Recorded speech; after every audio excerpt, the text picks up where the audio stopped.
to switch on. The recording's on. 3, 2, 1, you're on. Enjoy the show. I'm going out. Well, good morning and welcome to our show. We have an excellent guest and I can't wait. Janie, how are you doing on your end? I am doing well. We are so excited to have this conversation with Mr. Kelly Wright this morning. Absolutely. And Kelly, how are you doing this morning, Kelly? Melody and Janie, I'm doing great. Good to see you both. Good to see you too. So for those who do not know anything about Kelly Wright, Janie, take it away. Why don't you tell our listeners something or a little something about this absolutely amazing soul? Yes, so let me give you a background on Mr. Kelly Wright. So I'm going to share with you his biographic information. He is a familiar face to millions who watched Fox News. He was a former co-anchor of America's News Headquarters Weekend and former co-host of Fox and Friends Weekend. He also reports on events that shape our world from Washington. Kelly Wright has been reporting on major news events throughout the world. His interviews of newsmakers and celebrities is like a who's who of some of the top world's most popular people. President Barack Obama when he was senator, First Lady Laura Bush, Muhammad Ali, Denzel Washington, Shaquille O'Neal, John Travolta, Nick Jonas, Roger Daughtry, Pete Townsend, The Who, Donnie McClurkin, CeCe Winans, Whitney Houston, Ludacris, Vanessa Williams, and so many more. Kelly's experience in news has placed him in Iraq, Africa, London, Paris, and at the White House, Pentagon, U.S. Capitol, and other places of influence. A 2-time Emmy Award winner, Kelly offers a unique perspective to his craft. And beyond his anchoring and reporting, Kelly is an ordained minister and a recording artist. He encourages people through his passion to reveal good news in the bad news world. As a singer, he's performed on programs featuring Shirley Caesar, CeCe Houston, Bobby Caldwell, Jonathan Butler, and the late James Brown, and more. He sings songs that motivate, inspire, and promote hope. His latest CD is called Love, Freedom, and Peace. Kelly describes the cover songs and originals on this project as his missions to unite the world through the power of music. The concept of love, freedom, and peace is to infuse the golden rule, civility, and reconciliation into the world of divisive politics, race, and religion. Kelly's music seeks to capture the light of hope, penetrating the darkness of despair. In a world increasingly more cynical, Kelly provides a refreshing sound that places a premium of faith, hope, and love. Kelly Wright, entertaining and inspiring, and that's just pretty much the icing on the cake. We're going to go deep with Mr. Kelly Wright this morning. Are you ready, Janie? Yes, welcome to our Life Unscripted show, Mr. Kelly Wright. This has been an honor to have this conversation that we want to have with you, and we just want to congratulate you on all of your accomplishments and all the things that you have journeyed through, because we are learning so much through your journey. So as you know, Mr. Wright, our Life Unscripted focuses on just that, unscripting our life of limiting beliefs, perceived expectations conditioned by society, generation, culture, religion, self that prevents us from being happy and free to live the best fulfilled life in all sectors. So when we think about some of the journeys that you've gone on and the things that you're passionate about and some of the things that you speak about, one of the things that stands out to me in particular is just some of your commentary on racial discrimination. You know, you've taken a stand publicly regarding racial discrimination, and there's a lot that we can learn from that. So I'm wondering if you can share a little bit about us. What motivated you to take that stand? Well, I can't talk specifics about that particular case, but I can talk to you about previous cases. One in particular, when I was growing up at the age of 14, I remember going to the store for my grandmother. She sent me on an errand to go to the local grocery store, which was the A&P supermarket at the time in Hagerstown, Maryland, my birthplace. And I was visiting from Washington, D.C. And when I got to the store, I remember walking through the store looking for, in fact, I don't even remember the item that I was getting because I was so distracted and distraught after what occurred. But as I was walking through the aisles, there was a little boy sitting in the seat where the father's pushing the stroller, or the cart, actually, the shopping cart. He's sitting, the young child is a young, could be more than 3, young white child, and his father standing there with him. And his father bent over to pick up an item off the shelf. And the little child looked at me, and I know people are very sensitive to this word, but he said, "Look, Daddy, there's a nigger." And I was shocked that a 3-year-old child would know that word. And I apologize for using it on this because I know it offends so many people, but it is an offensive word, and it's racially induced. So I looked at the child, and I was hurt because I began to realize this child is only 3 years old. How does he know this word? And then I looked at his father, and his father just looked at his son as if he was proud and glared at me. And rather than making a scene in front of a 3-year-old and in front of a man who obviously had some ignorance in terms of how do you classify people, I chose to, absorb that hurt, absorb that demeaning gesture from a 3-year-old, and yet feel pity and empathy for that 3-year-old child who was growing up. And what it taught me when I went back home to my grandmother, saddened and very chagrined by all this, more than anger. There was no anger there. There was just really deep-seated hurt because of the wound coming from a 3-year-old and then from a father who instructed his child, or might have been talking to his children at home about that and saying all sorts of things badly about people because of the color of their skin and not the content of their character. So when my mother and grandmother explained it to me, they said, "This is the kind of world that we live in, but you have been taught better. You've been taught how to respect people. You handled it the right way. You walked away rather than just starting any argument over the word itself.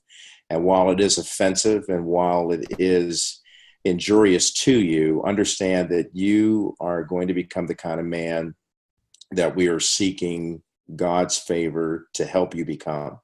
And you will learn how to deal with racial situations all the time." Now, ironically, a year later, I was the only Black student in an all-white Catholic school in that very town. And I remember my mother casting the vision, making it very plain. She said, you will not receive any racial hatred here. Because you will handle this the right way. You know how to handle it. You know how to respect people, and you know how to stand on your own. And if something should happen, you know how to deal with it in the appropriate manner. And so what I typically did when I went into that school, St. Maria Goretti, I went into that school, and true to my mother's words, I fell in love with the school. The school fell in love with me. It's not like I was a mascot or anything, or a novelty. It was a genuine relationship. I still have friends from that school. And that's been so many years. And lifelong friends from that school. And when we got into situations where there appeared to be some racial strife, I usually dealt with it through humor by using that same N-word and calling them the N-word. And they said, what? It just totally broke up their mindset. And but they never used that. And we learned how to live together and work together. The problem that we had back then is that I started working towards racial reconciliation even in high school. Because I was living in an all-Black neighborhood, yet attending an all-white school. So that was a pretty unique dynamic where all my friends from school would come pick me up and come into the Black neighborhood to pick me up. And I would introduce them to my friends in that neighborhood. And we learned how to embrace each other's culture. And then I started launching various meetings where we would sit down and talk to each other about our differences and our cultural divide, and trying to bring those divisions to a meeting place called common ground, and learning that we are each other's brothers and sisters. So from that moment on, I had embarked on a campaign of always trying to educate people and bring people to a place of reconciliation and not humiliation.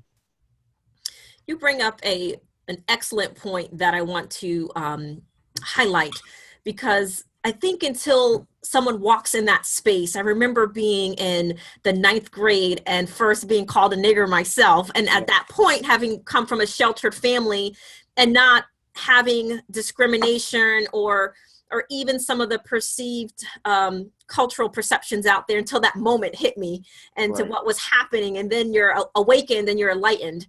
And one of the things that I heard you say was how you dealt with that moment, right? We can have in that moment have chosen to do many different things as far as how we respond to that. But in your awakeness, it awakens something inside of you, not only all the familiar lessons that your family had instilled in you, but you've taken that to now move forward and have conversations and to create a dialogue around that. So when you think about where we are in 2018, you know, this is something that's at our forefront and in our conversations in many ways, you know, from my perspective, not only being a woman, but being a woman of color. What are some of the conversations, in your opinion, that we can continue to have in 2018 where it's productive and that we are carrying on, and especially for some of our youth, that when I say youth, I mean our college age students in particular, who are now embarking on this journey to continue some of the crusades going forward? What would be some of your advice on how, especially from your experience, how we can continue the conversation, but in a way that's healthy for all of us?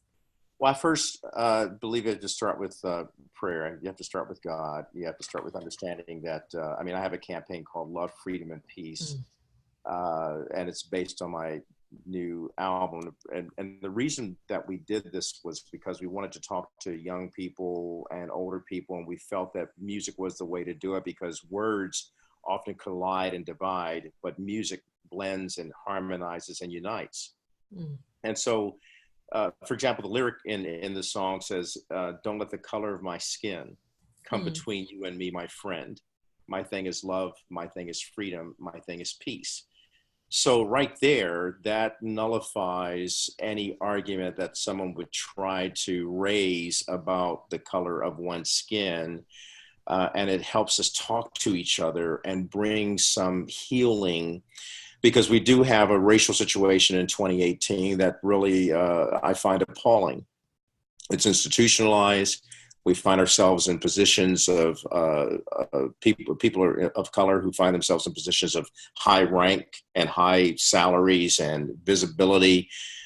We are still often very much maligned or marginalized rather than being celebrated. We're tolerated because of society dictating that there are still places called glass ceilings that we have to break through. Women have to break through it.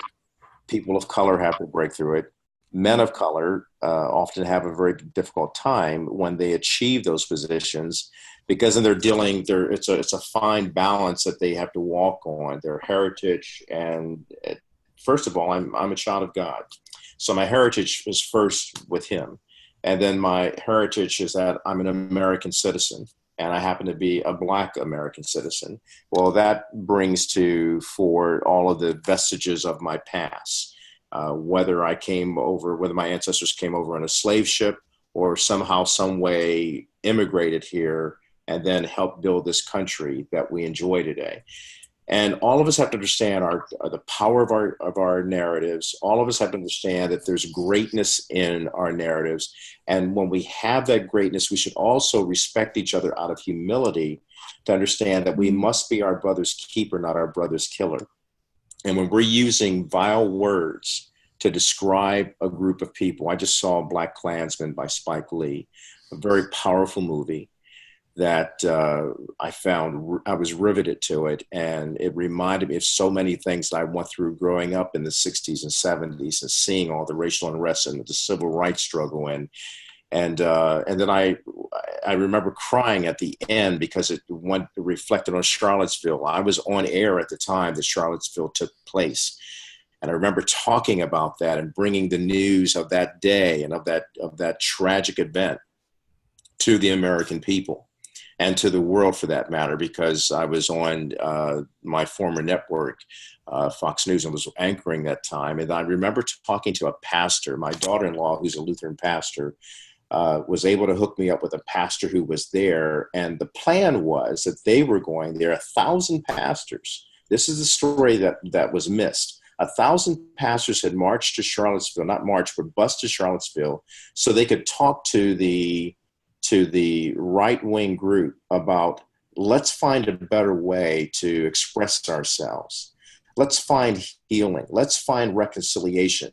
If you're going to be an American and you're here in Charlottesville to talk about white America and white America only, then you're disenfranchising so many other people who really love this country, as I do, and want to take care of this country. Now, this pastor was white. He said there were white pastors and black pastors. They peacefully want to talk to the right group that was invited there by David Duke. And when they tried to talk to them, this is on air, he was saying they were being maligned and attacked. And these are pastors. These are men and women who are representing the gospel of Jesus Christ that Duke and his group, espoused those beliefs. And they were just basically trying to say, can we come together and have a meeting of the mind so that we can have a seat at the table of brotherhood? And instead, they were threatened. And so these pastors looked at them and said, well, wait, we don't have any arm here. We don't have any arms. We're here except armed with the gospel of Jesus Christ and armed with prayer and reconciliation and love for you. Well, the other group that was there, Antifa, stepped in to, as I was told by the pastor, Antifa stepped in to protect the Christians. So the whole thing became really crazy, and the way it was handled and by the police, it really mushroomed into something that didn't need to happen. Nevertheless, Heather Heyer was killed by an extremist who ran his car through a street of people, hitting them. Nevertheless, 2 helicopter pilots, state police officers, were killed trying to quell the violence by hovering over to make sure that they could give intelligence and good communications. So we had a tragic situation that unfolded there.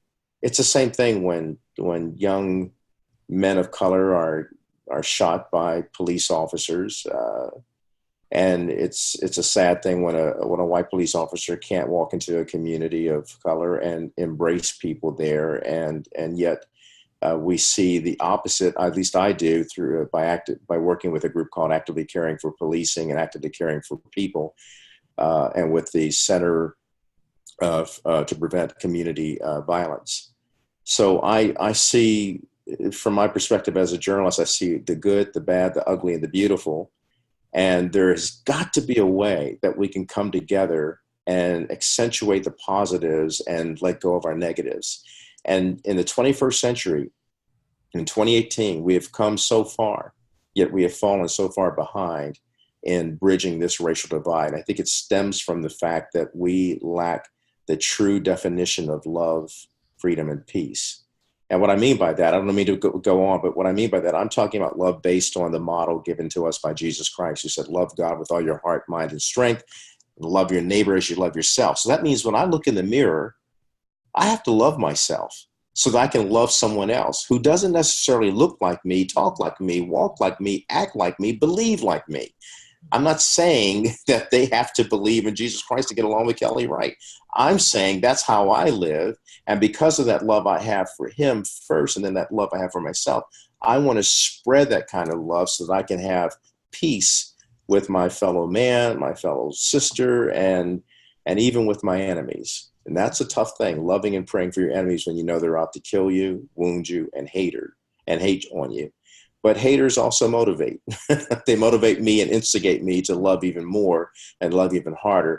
But that kind of love leads to freedom.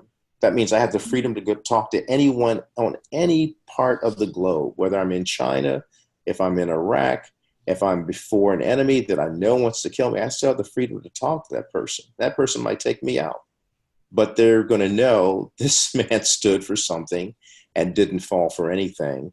And then that kind of freedom leads to peace.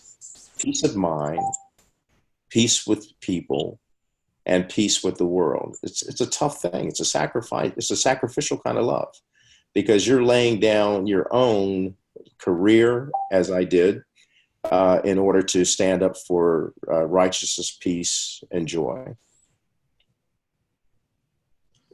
So I wish I could just keep you for the all 12 million podcasts that we're going to do, because you're speaking some very valid truths. And the first point that I wanted to share with the audience and the listeners is the fact that everyone relates through pain, because we're not spared from pain. And there are those men and women like yourself that takes pain and turns it into purpose.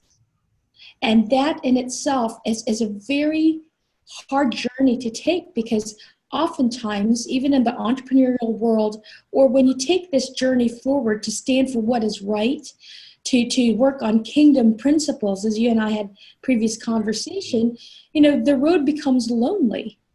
Yes. And those who you thought were your friends stop being your friends, because they don't want to get involved in situations that makes them feel uncomfortable, or that would put them in quote unquote negative light, because people do not like conflicts.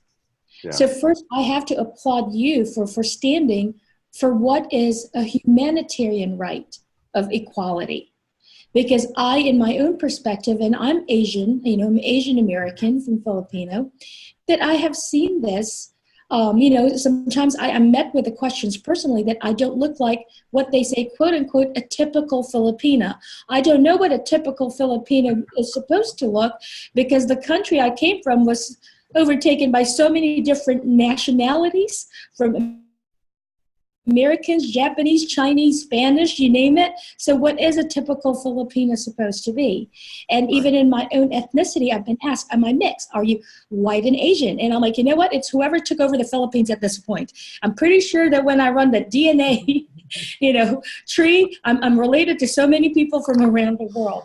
But first of all, again, thank you so much for taking a stance. And even in 2018, it's just heartbreaking, and Janie can agree to this, to see that discrimination still very much exists. But at the same time, gives a joy that there are so many more people that are speaking up against it, led by the people like yourselves to say, hey, wake up. It's not just wake up America, it's wake up world. Right. Exactly. And through your movement. So I'm going to take a bit of a step back here, because you said something that it's just heartbreaking once again, just to know that even 3-year-olds are being conditioned for racism. Yeah. By their own parents, and yet these are potentially the same people that goes to church on Sundays or Saturdays and praises God, and and it's just such a ironic existence is what I would call it, because I don't want to say anything ill, but it is an ironic existence, that you could be praising and then discriminating all under the same breath. But I'm going to bring it back to, other than the pain that you have gone through and planting legacy seeds, what is your ultimate why? Why are you doing all of this and going against the grain? Well, I'll get very specific with that. I'm here because God put me here on this planet. And while I am far from perfect, I think the only time that I'll be perfect is when I get to be dead and gone and in heaven, where my task has been completed. But my why stems from a young woman who at the age of 16 was raped by a pastor. And she was given the choice of, first of all, she didn't tell anyone. She was afraid that the police would not hear her out, and it would be her word against the word, against the image and personality and pillar of her community, because the guy was a pastor. And so that 16-year-old girl had to confront her own dilemma as to, do I keep this child or do I move on? And still keeping this as a secret, not letting anyone know, and people, finding out about her pregnancy. And one day she returned home and her mother had a suitcase packed, and she said, "What's my suitcase doing here?" And her mother said, "Well, we're going to fly you far away to Nebraska to have an abortion." And that young 16-year-old girl at that time said, "I'm not going anywhere. God is telling me this is the only child I'll ever have biologically. And so that 16-year-old child went on to courageously and lovingly embrace that child. The child was born 5 days after her 17th birthday. She gave up her desire and aspiration to become a psychiatrist and continue to pour her life into that child to help that child understand his why. And that was to love God with all your heart, mind, and strength, love your neighbor as you love yourself, and spread love, freedom, and peace. That child is me. And that is my why. My why is to elevate and demonstrate the legacy that June Lorraine Overton Wright left me. And in fact, that's June right there. That's my mommy. And she's always in my heart.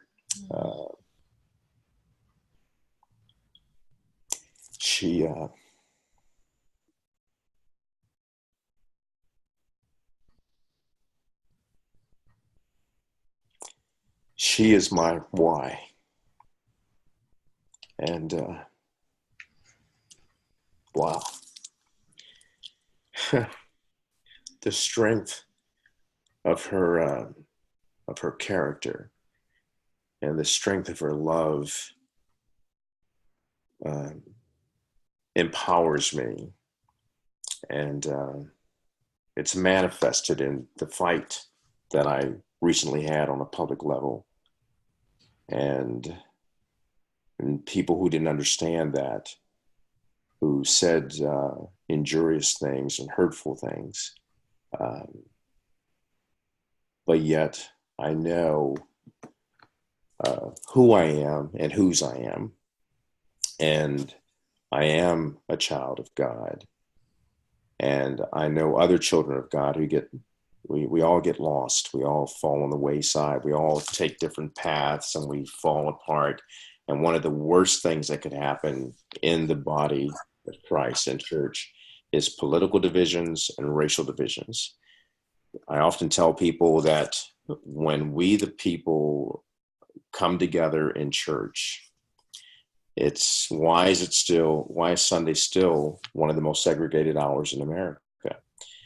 And why do we come to church and we have people leaning to the left and leaning to the right? Actually, all of us should be leaning upward. And our common ground should be the God who we serve, not the political DNA, not the right, not the left, not the conservative, not the liberal.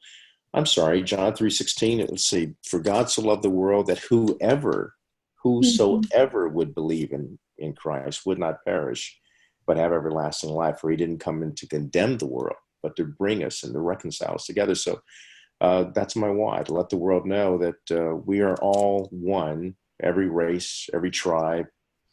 We have wars because of religion. We have wars because of tribal factions. We have wars because of racial divisions. We have wars because of political divisions.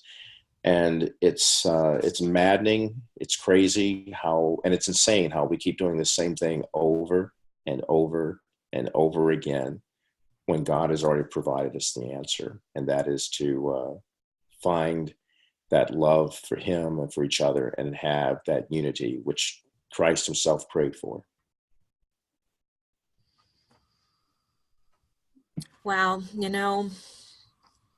I am just blown away at your understanding of your purpose and what you were birthed through this world. I mean, there's a strong, obviously, calling on your life, and you knowing your purpose and finding the strength to continue to move on, I think is a lesson for us all, in looking at why do we do the things that we do and what moves us to do those things.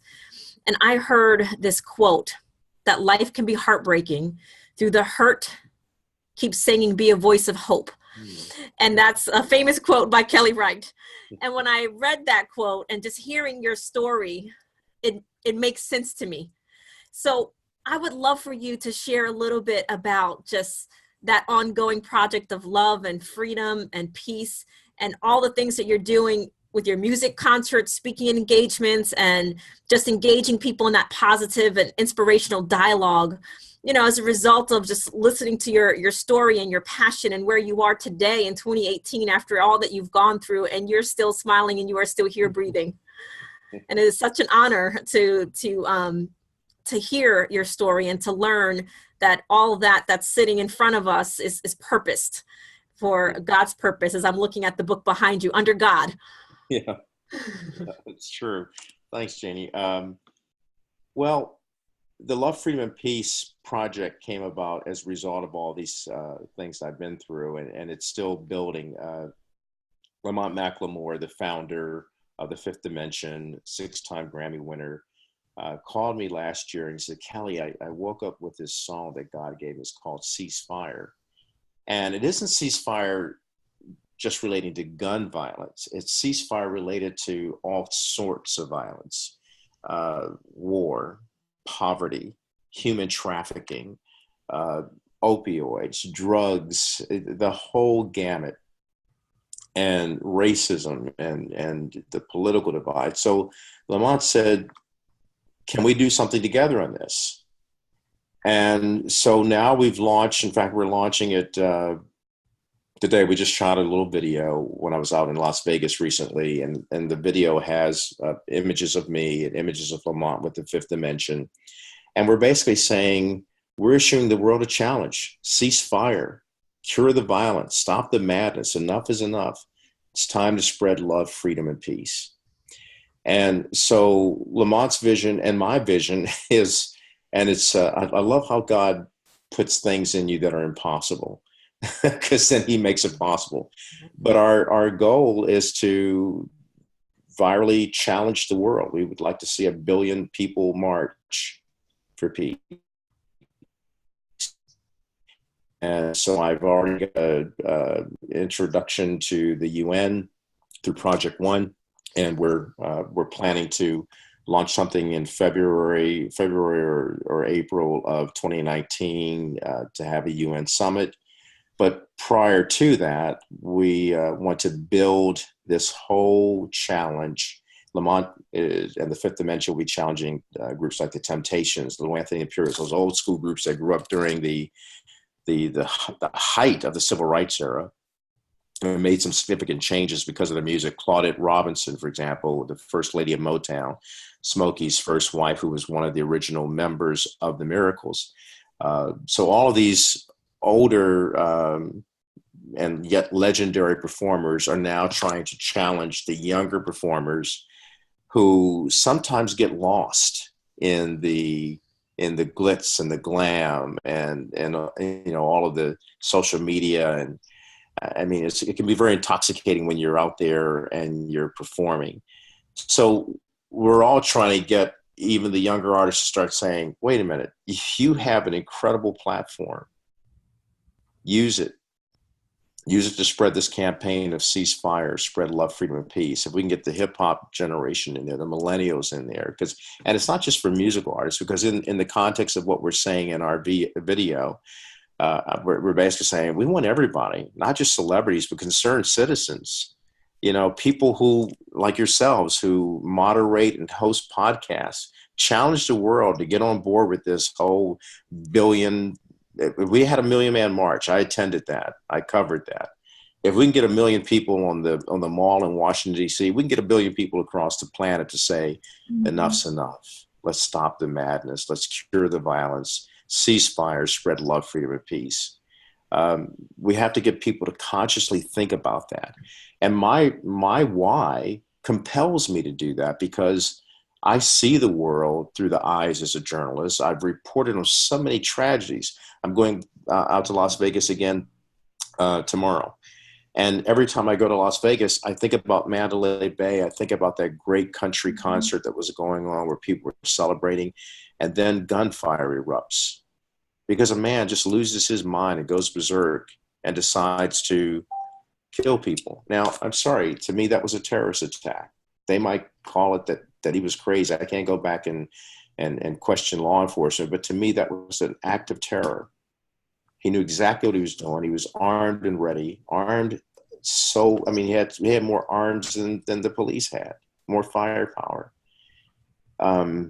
Tragedies like that, this kind of evil that exists and lurks in the heart of man, must be fought through love, freedom, and peace.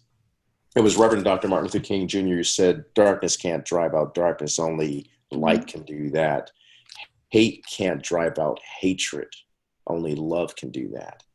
So we ourselves, with all of our mistakes, our individual sins, we can't let any of that block the present condition, block us from stepping in and doing something about the challenges that we face. So that's what Love, Freedom, and Peace is all about. And Lamont and the Fifth Dimension, I thank them so much for jumping on board. So you'll be hearing about that soon, and hopefully you'll help us spread the word around by doing your own video challenge to people. Hey, join us.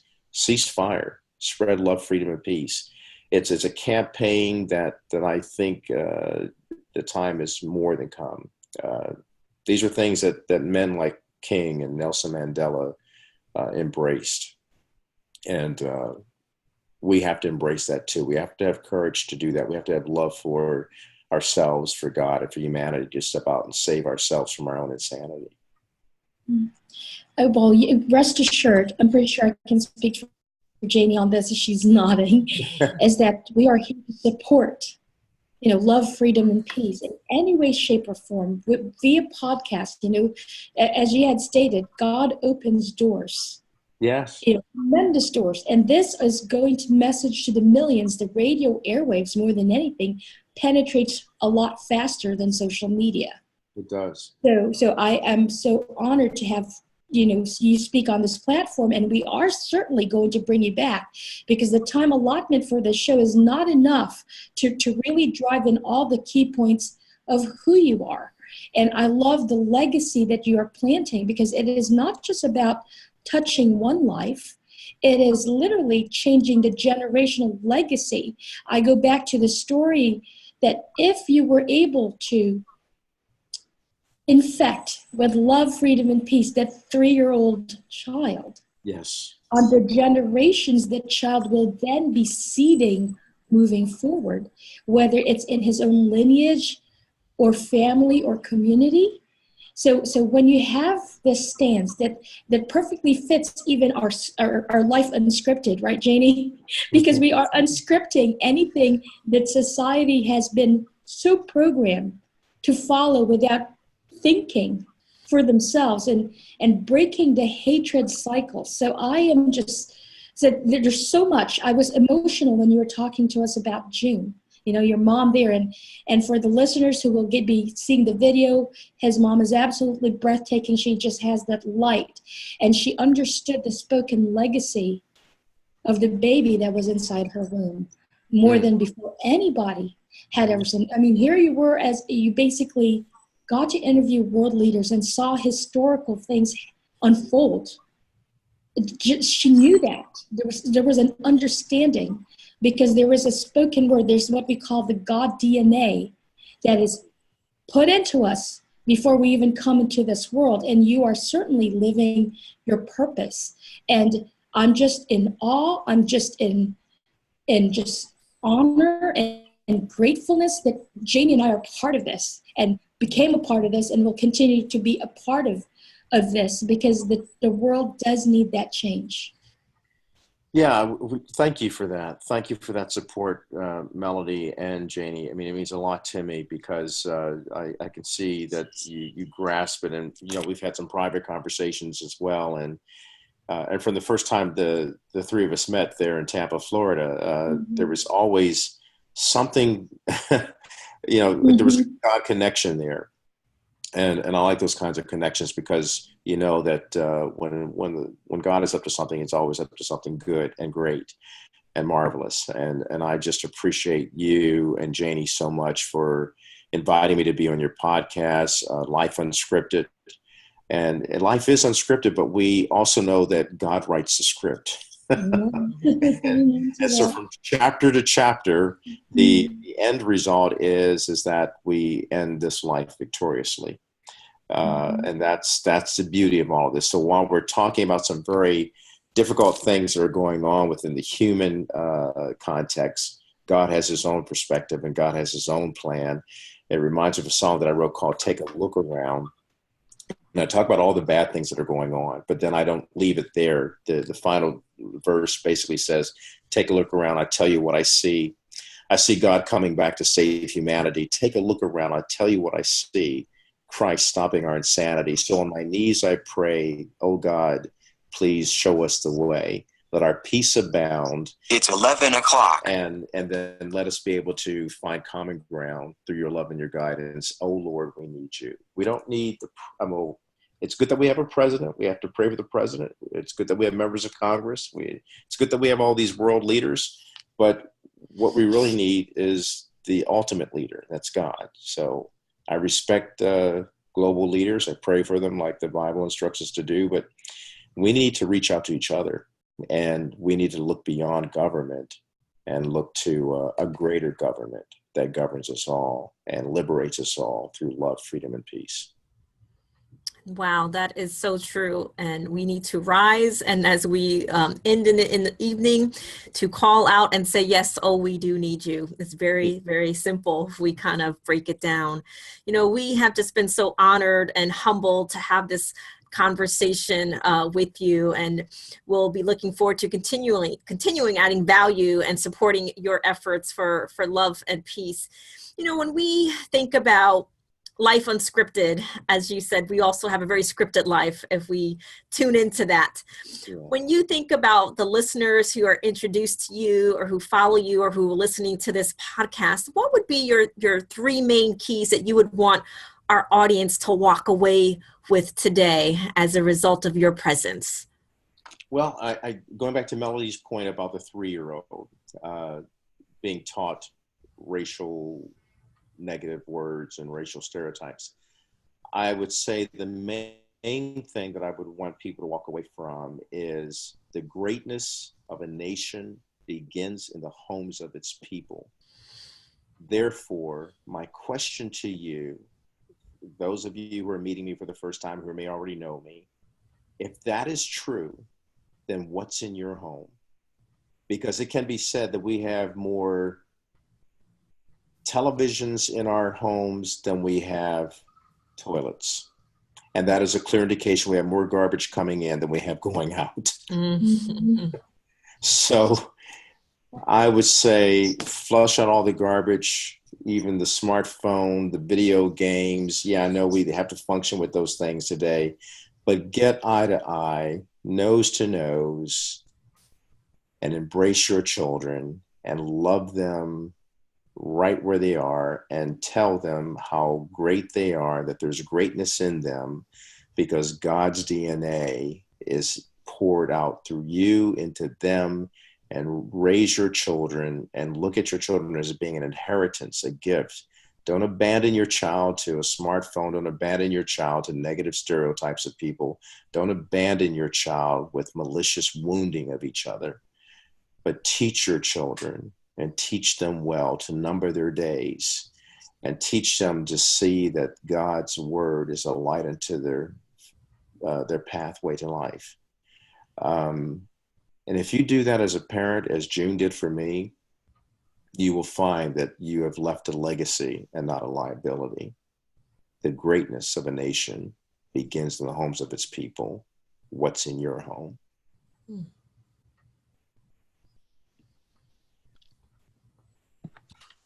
To our audio listeners, you are actually going to get a treat of love, freedom, and peace because we are using some of Mr. Kelly Wright's music as our intro and outro. And in fact, you're going to get to listen to a piece of that music as we start our closing. I have no words, and it takes a very strong soul to even move my own into tears, and you did that in this podcast. And that is a genuine love for who you are, what you're about to do, who you're about to impact. And I just cannot wait. I can actually visualize 1 billion people march wearing Love, Freedom, and Peace shirt, hashtag and symbol. And again, I love everything that is about who you are. And I love everything of who your mother was and still is, because her legacy lives through you. She completely unscripted what was the expectations of society on her life and followed the script that God had dictated on her life. So we thank you for this very beautiful moment. If you have any last parting words, I mean, it's already so full of richness that I'm going to have to replay this podcast myself over and over again, is that, you know, if there's anything else you'd like to add, how we can support you, your music, your social media, where our listeners and viewers can go to, please take this time to share. Well, first of all, Melody and Janie, again, I have to thank you again. I love you both. We've met, and I just have a feeling we're going to be doing a lot of great things together. I commend you on launching Life Unscripted. It is a breath of fresh air to a world that's really mired in a lot of despair, but yet you're bringing a smile to them, into their lives, and you're bringing vibrant information that will revitalize them and give them the vitality and strength and the love and the freedom and the peace to carry on. For people who want to contact me, you can go to Facebook. I've got 4 different pages. Facebook, Kelly Wright News. There's also the music. There's also Kelly Wright Worldwide on Facebook. The same thing with Instagram and Twitter is Kelly Wright News. And just contact me. I'm also on LinkedIn. But more importantly, you know, start looking for how you can start spreading love, freedom, and peace. And like Melody said, let's start building 1 billion people strong, and make that statement to the world, and to world leaders particularly, that we, the people, have a global dream. You know, the dream is not just a dream, but we have to embrace the dream. The dream is us. We have to live the dream. And the dream is to help all people have life, liberty, and the pursuit of happiness. Some people might equate that to American dreams, but if you've traveled like I've traveled, you see everybody has that same dream, to have life, liberty, and the pursuit of happiness. So let's do it. Cease fire, spread love, freedom, and peace. We have to live that dream. Such a powerful statement. We want to thank you again, Mr. Kelly Wright. You know, we absolutely love everything that we heard today, and we certainly continue to look forward to more moments where we can bring that peace and love to this world. Right, Melanie? Yes, and I was actually very much honored to receive a copy of Mr. Wright's CD. And, you know, just some of the song's titles is like For What It's Worth, Choice of Colors. I mean, even just the song titles alone drives in a message without you having to listen to the entire song. A change is going to come. Well, the change is here. So we're going to have to add that song title on your next album. And, you know, keep faith alive and trust. I mean, these are powerful song titles that tells the story of the song without it being sung. But wait until you hear the actual melody of the song, because I enjoyed it. You know, the only thing that I have now where the CD player is located is my car. So they can get it on all digital media platforms. You have to necessarily get the CD. So that's good. But they can get it on iTunes, Amazon, Spotify. They can get it all over the world. No matter where you're living in the world, when you see this podcast, it's downloadable. So make sure you get it. And thank you for talking about that. No, you're very welcome. And as we close this, Mr. Kelly Wright, can you just read to us one more time? Because it doesn't do the quote justice when it's my voice or Janie's voice here. Is that you with the golden voice, if you can impart, as we say goodbye to our listeners until next week, that quote that you wrote one more time, please. Yeah, I'm going to try to quote it the way I wrote it. Life can be heartbreaking, but life can also be inspiring. Be the voice of hope. No matter what you go through, be the voice of hope. That changes it a little bit, but because I wrote that down, and but my hope is that your hope will be that no matter how heartbreaking life gets, that you will understand that there is a song in your heart. And that song in your heart is a song of hope. It's a song of love. It's a song of freedom. It's a song of peace.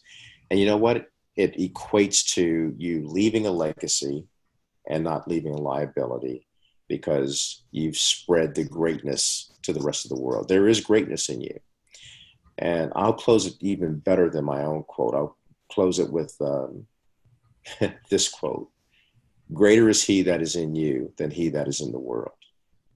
So let that resonate, soak that up, and then realize that because God is in you and lives in you and abides in you, everything you do in his name will turn out to be something great. Greater for you, greater for the community you live in, greater for the state you live in, greater for the country you live in, greater for the world. God bless you guys. God bless you, Kelly. And oh gosh, Janie, wow. And I'm just going to go with wow. And this was so timely, as always, God and his divine timing. And it is just humbling and an honor and just a blessing to have you on our show, Life Unscripted. Thank you, Melody. Thank you, Janie. So until next week, to our listeners, don't forget love, peace, and freedom.